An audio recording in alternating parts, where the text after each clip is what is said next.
जय हिंद। प्रभात पाठशाला अर्थात सुबह की ऑनलाइन पाठशाला में यूर मोस्ट वेलकम। अब तक हमने क्लास 10th की हिस्ट्री का चैप्टर सेकंड समाजवाद एवं साम्यवाद का एक पार्ट पढ़ लिया है, जिसमें हमने समाजवाद एवं साम्यवाद का परिचय पढ़ा है। और उसमें हमने देखा है कि समाजवाद एवं साम्यवाद दोनों ही एक राजनीतिक और आर्थिक विचारधाराएं हैं, जिसमें समाजवादी विचारधारा में ये शामिल है कि जो समाज है वो वहाँ पे राज्य की स्थापना होनी चाहिए। अर्थात समाजवाद राज्य की स्थापना पे बल देता है, और जो भी समाज की संपत्तियां हैं वो राज्य के पास होनी चाहिए, और राज्य अपने लोक हित को ध्यान में रखते हुए उस संपत्ति का उपयोग करे। ऐसी विचारधाराएं समाजवादी विचारधारा की है। लेकिन वहीं साम्यवाद का ये मानना है कि समाज वर्ग विहीन और राज्य विहीन होना चाहिए। अर्थात समाज में न राज्य की स्थापना हो, न वर्ग की स्थापना हो, और जो भी संपत्ति है वो निजी व्यक्तियों के पास होनी चाहिए, और वो अपनी आवश्यकता के अनुसार उस धन का, उस संपत्ति का उपयोग करेंगे। उसके बाद से हमने देखा था कि समाजवाद की उत्पत्ति कैसे हुई। उसके बाद से हमने देखा था समाजवादी विचारक के प्रकार, जिसमें हमने देखा था कि समाजवादी विचारकों को दो भागों में बांटा गया है।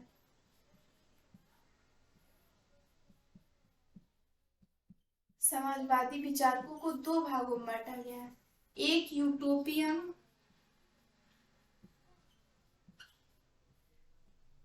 यूटोपियन समाजवादी विचारक, और दूसरे हैं वैज्ञानिक समाजवादी विचारक।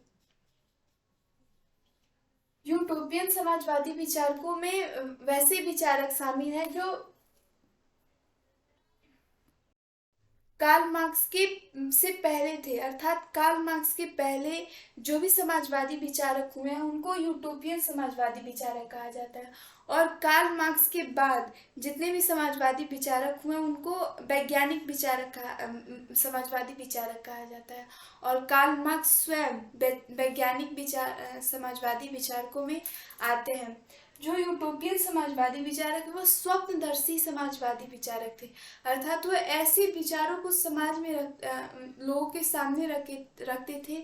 उन्होंने अपने विचार में ऐसे समाज की कल्पना करते थे जिसको वास्तव में धरातल पे उतार पाना बहुत ही नामुमकिन था। एक तरह से कह लें, हम देखते हैं कि जब हम सपने देखते हैं तो बहुत ही अच्छी, एकदम सुव्यवस्थित तरीके से सपने देखते हैं, लेकिन अगर हम वास्तव में चाहें कि उसको धरातल पे उतार लें अपने जैसे कुछ अटपटे जो होते हैं उन सब चीज़ों को, तो बहुत ही मुश्किल है। और वहीं वैज्ञानिक समाजवादी विचारक थे, वो ऐसे विचारों को सामने रखते थे, वो सारे तथ्यों को तोल मोल कर विचार लाते थे जो समाज में वास्तव में उसको धरातल पे उतारा जा सके। एग्जाम्पल में भी हम देखते हैं सेंट साइमन। सेंट साइमन एक यूटोपियन समाजवादी विचारक थे जो फ्रांस के रहने वाले थे। ये फ्रांस के रहने वाले एक फ्रांसीसी समाजवादी विचारक थे। इन्होंने अपने विचार को रखा था कि जो भी समाज में जितने भी लोग हैं वो एक दूसरे का शोषण करने के बजाय एक दूसरे के साथ मिलजुल कर रहे हैं, और जो भी समाज में प्राकृतिक संसाधन है उसका मिलजुल कर दोहन करें। लेकिन अगर हम चाहें कि इस चीज को हम समाज में उतार लें तो ये कभी नहीं हो सकता। हम शुरू से ही जब मानव की उत्पत्ति हुई और जब वो थोड़ा बुद्धिजीवी हो गया, उसके बाद से हम देखते आए कि समाज में एक शोषण वर्ग रहा है और एक शोषित वर्ग रहा है। अर्थात एक शोषण करने वाला वर्ग रहा है, एक शोषित वर्ग रहा है। एक उच्च तबके के लोग रहे, एक निम्न तबके के लोग रहे, और जो उच्च तबके का लोग थे वो निम्न तबके के लोगों का बराबर शोषण करते रहे। और अगर हम चाहें तो कि इस विचार को हम समाज में ला सके कि सब कोई मिलजुल कर रहे और सभी एक साथ मिलकर समाज के जितने भी प्राकृतिक संसाधन हैं उनका दोहन करें, तो ऐसा नहीं हो सकता। जो धनी वर्ग होंगे वो चाहेंगे कि हम जितना भी प्राकृतिक संसाधन, हम ज़्यादा से ज़्यादा प्राकृतिक संसाधन को अपने पास कर ले, हम आगे निकल जाएं। और जबकि ये ऐसे विचार को रखे थे कि समाज में जो सभी वर्ग हैं वो मिलजुल कर रहे हैं। ये तो बहुत मतलब एक धरातल पे उतार पाना एक स्वप्नदर्शी लगता है, बस स्वप्न में ही हो सकता है। इन्होंने एक और विचार रखा था कि समाज को ऐसा होना चाहिए कि वो निर्धन लोगों की सहायता करे, उनको आर्थिक रूप से मजबूत बनने में, उनके भौतिक तथा नैतिक मूल्यों को बढ़ावा देने में। जबकि हम देखते हैं कि जो धनी वर्ग के लोग हैं वो बराबर चाहते हैं कि हम आगे निकलते रहें। बिरला ही कहीं कहीं कोई धनी लोग मिलते हैं, अमीर वर्ग के लोग मिलते हैं, ऊंचे तबके के लोग मिलते हैं जो निम्न वर्ग के लोगों की सहायता करते हैं। लेकिन बस कुछ परसेंट, लेकिन ज़्यादा लार्ज अमाउंट में हम परसेंट को देखें तो ज़्यादा लोग वही लोग हैं जो स्वयं आगे निकल जाना चाहते हैं, चाहे कुछ भी करके वो उससे निम्न तबके के लोग पर क्या प्रभाव पड़ता है इसको बिना सोचे।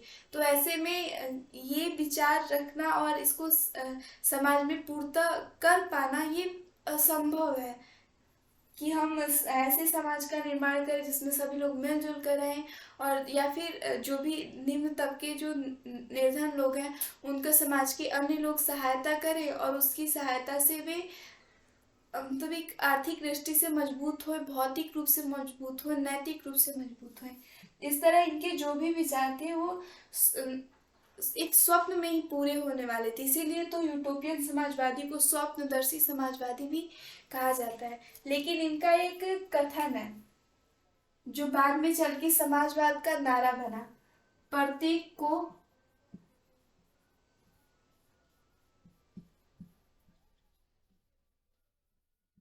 उनकी क्षमता के अनुसार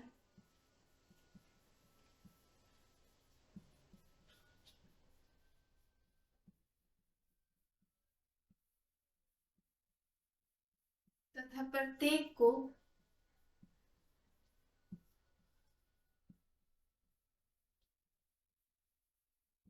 उनके कार्य के अनुसार।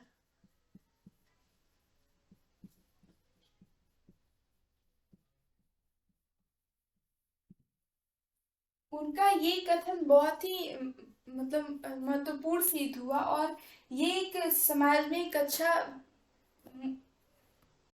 लेसन भी देता है कि प्रत्येक को उनकी क्षमता के अनुसार, अर्थात समाज में जितने भी लोग हैं उनको उनकी क्षमता के अनुसार कार्य मिलना चाहिए, तथा प्रत्येक को उनके कार्य के अनुसार, और जितना वो कार्य करते हैं उस अकॉर्डिंग उनको जो भी उनका वेतन है, जो भी उनकी अर्थ अर्थ है, मनी है, उसको मिलना चाहिए। तो ये चीज एक समाज में हम ला सकते हैं कि प्रत्येक को उनकी क्षमता के अनुसार वर्क दिया जाए, और उन्होंने जितना वर्क किया है उनको उनको उसको उनको उतना ही ताना भी मिले। तो इसलिए इस चीज को समाजवादी जो बाद में जो विचारक हुए उन्होंने इस चीज को समाजवाद का नारा ही बना लिया कि प्रत्येक को उनकी क्षमता के अनुसार तथा प्रत्येक को उनके कार्य के अनुसार।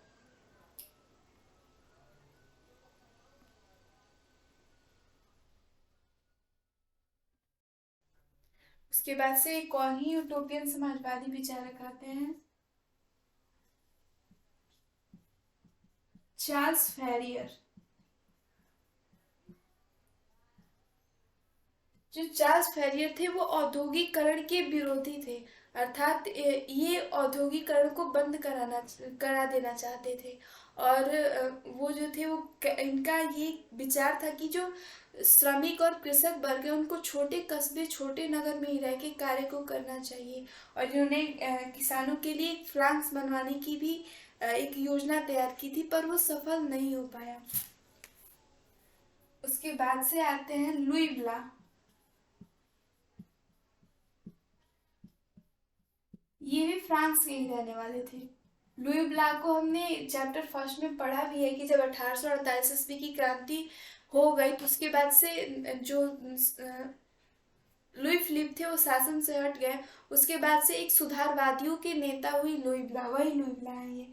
और इनका ये भी एक समाजवादी विचारक है, और इनका मानना है कि हम राजनीतिक रूप से सक्रिय होके और समाज में बहुत सारे परिवर्तन कर सकते हैं। वास्तव में हम राजनीतिक रूप से भी बहुत सारे समाज में सुधारात्मक कार्य को कर सकते हैं, इसीलिए इन्होंने राजनीति में प्रवेश भी किया था। इसके बाद से एक और आते हैं Robert oven. Robert oven Robert oven Britain के रहने वाले थे। ये एक ब्रिटिश समाजवादी विचारक थे और इन्होंने जो भी विचार दिए पहले उसको स्वयं करके देखा, जिसमें इन्होंने कार्य किया। तो इन्होंने एक स्कॉटलैंड के न्यू लुनार्क में एक कंपनी की स्थापना की और उसमें स्थापना के बाद मजदूरों को बुलाए और मजदूर आते थे और उन सबको मजदूर को वो उनका ये चाहत कि खुश रखना, उनको खुश भी रखते थे और उनको पूरी आवश्यकता पूर्ण हो जाए, इसलिए ये वो उन्हें पूरा वेतन भी देते थे। और तब उन्होंने देखा कि जब उनके जो श्रमिक वर्ग के लोग हैं जो उनके फैक्ट्री में वर्क कर रहे हैं, उनको जब हम खुश रख रहे हैं, उनको आर्थिक रूप से उनकी आवश्यकता अनुसार हम वेतन दे रहे हैं, आवश्यकता से कभी कभी अधिक भी दे रहे हैं, तो वे तब हमारी कंपनी का जो ग्रोथ है वो बहुत अच्छा हो रहा है। तब इन्होंने कहा कि अगर हम अपने फैक्ट्री में जो कर्मी आ रहे हैं, कार्यकर्मी आ रहे हैं, जो श्रमिक आ रहे हैं, उनको खुश रखें और उन्हें उनका अच्छा वेतन दे, तो वे खुश होकर दिल से कार्य को करते हैं। और जब वे खुश होकर और अच्छे से कार्य को करते हैं तो वे कम समय में ही ज़्यादा कार्य को कर लेते हैं और इस तरह वो एक स्वामी भक्त होकर निस्वार्थ भाव से कार्य को करते हैं। और जब वे इस तरह से कार्य को करते हैं तो कंपनी का ग्रोथ भी अच्छा होता है। और तब इन्होंने यह विचार दिया कि कुशल और वास्तविक श्रमिक वही है जो संतुष्ट श्रमिक है, अर्थात संतुष्ट श्रमिक ही वास्तविक श्रमिक है। और क्योंकि इन्होंने देखा था कि अगर हम अपने श्रमिकों को संतुष्ट रख रहे हैं तो हमारा ग्रोथ भी अच्छा हो रहा है, और अगर ग्रोथ अच्छा हो रहा है तो वही लोग जो खुश रह रहे हैं, वो अच्छे से कार्य को कर रहे हैं, तो ग्रोथ दर भी हो रहा है। इसलिए उन्होंने कहा कि संतुष्ट श्रमिक ही वास्तविक श्रमिक है। उसके बाद से वैज्ञानिक समाजवादी विचारक आए, इसमें कार्ल मार्क्स आते हैं और कार्ल मार्क्स आते हैं, फ्रेडरिक एंगल्स आते हैं। कार्ल मार्क्स और फ्रेडरिक एंगल्स के बारे में हम नेक्स्ट पार्ट में पढ़ेंगे। That's all. जय।